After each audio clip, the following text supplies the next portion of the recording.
So we saw that Locke distinguishes between primary properties and secondary properties, where primary properties are these properties that objects in the world actually do have, things like shape and size, motion, and solidity. And when we observe these objects, we can make copies of these properties so we can get an idea of what shape or size or motion something has.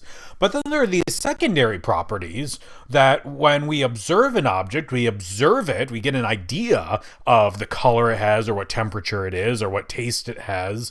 But Locke points out there's nothing really in the object itself that has a particular color or temperature or taste. Those secondary properties, those are just properties of how our mind interprets how the primary properties are affecting our mind. So for example, when we feel how hot or cold a pool of water is, it's not because there's like any cold particles or hot particles in that water. No, it's because the water molecules have certain primary qualities. They have a certain shape and they have a certain speed at which they're boinking around.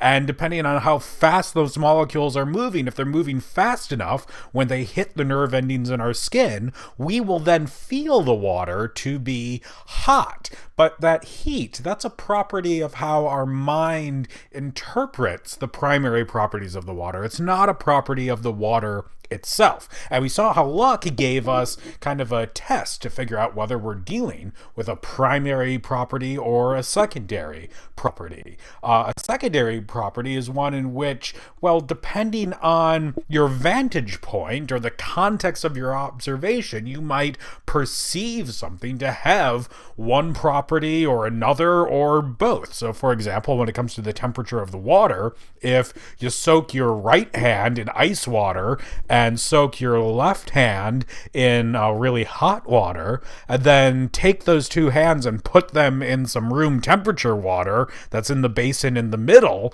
well, the hand that had been soaking in ice water, it's going to feel like that middle water is hot, but the hand that's been soaking in hot water, it's going to feel that room temperature water as being cold. So that's a good indication that heat, it's not a property of anything in the water itself. No, rather it's a property of how the motion of the molecules in the water affects our minds.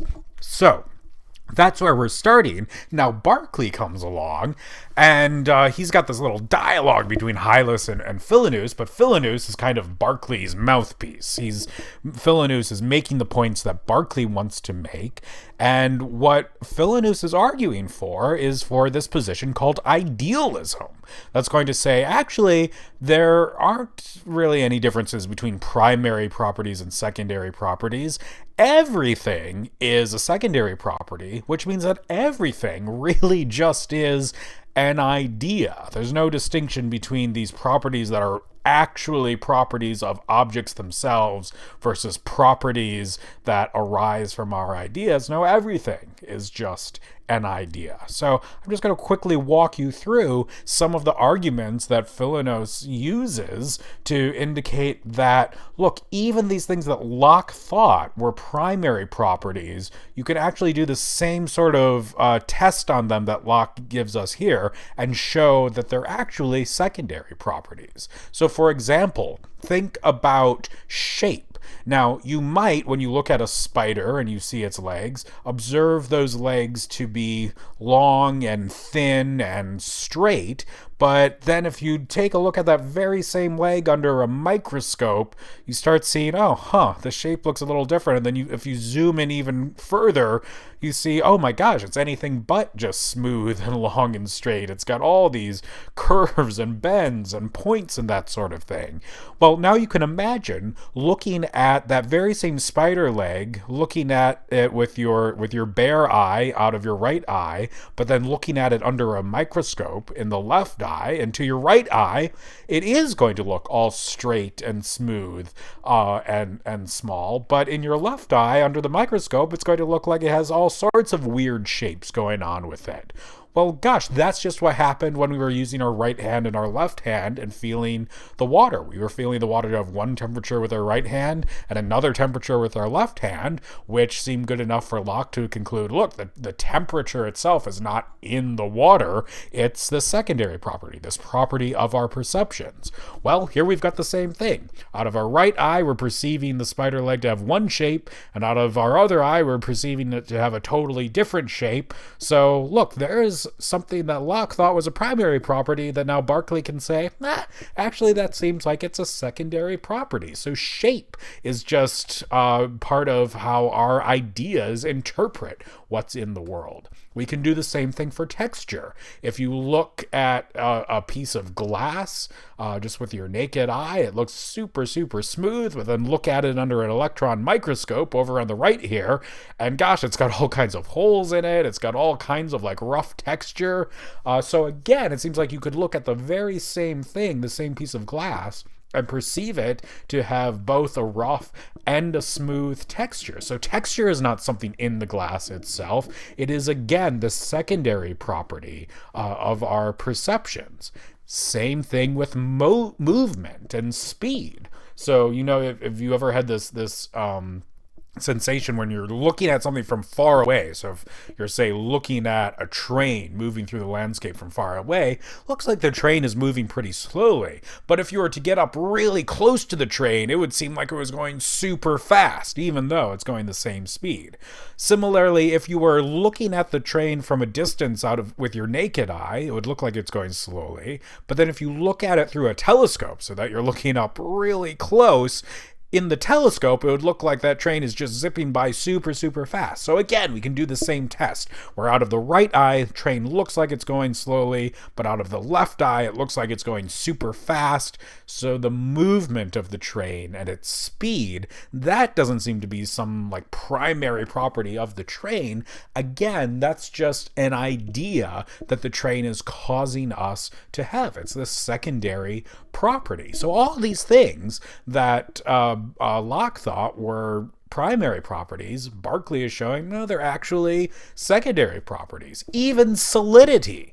Now, for me, an apple, especially these good Evercrisp apples I just got, they're super, super hard and crisp. Like, I could squeeze it with my hand all I want, and, you know, my hand would never go through it. But this fellow here, well, clearly he has a very different experience of the solidity of apples. So for me, apples feel very solid. For this guy, no, apples feel pretty squishy as far as things go. So again, the solidity, the hardness of a thing, that's not a primary property either, it looks like. That's, again, just, well, a matter of our perceptions of our ideas. Well, now it looks like there's not really much left that counts as a primary property. So it gets hard to really argue that there are these things that exist independently of our ideas. Everything is just an idea. So now Berkeley has established this new metaphysical theory, idealism, that the only sort of stuff that exists in the universe are ideas. Now, you say, of course, like, you know, chairs exist and tables exist, our bodies exist. It's just that chairs and tables and bodies, those are ideas. So contrast that with the dualism of Descartes. Descartes says, look, there's two fundamentally different sorts of stuff in the universe. There are ideas, mind stuff, and then on the other hand, there are these physical objects. And for Descartes, he thinks, yeah, chairs and tables, our bodies, those are physical objects, and then it's our beliefs, our desires, our feelings, those are made out of idea, mind stuff. Well, Berkeley takes himself to have shown, well, actually everything seems to be an idea. That chair that you might have thought was some physical object, well, you know, think about it. The color of the chair, that's just an idea in your mind. The taste or the smell of the chair, to the extent that there is any, that's all an idea in your mind. Locke showed us that much. But now look, what I've shown you is that the size of the chair, the solidity of the chair, any movement that the chair has, all of that's just an idea of yours as well. And once you get rid of the size and the movement and the solidity, gosh, it seems like there's not anything left to the chair besides your idea of its texture and size and solidity and movement and color, etc. That chair just is an idea. It's an idea you have of something with a certain size and hardness and texture and color. So there you go. Idealism, the only thing that exists are ideas. See if you can think of some reasons why Berkeley might actually be wrong about this. I'll talk about a couple of those reasons to think he might be wrong in a subsequent video.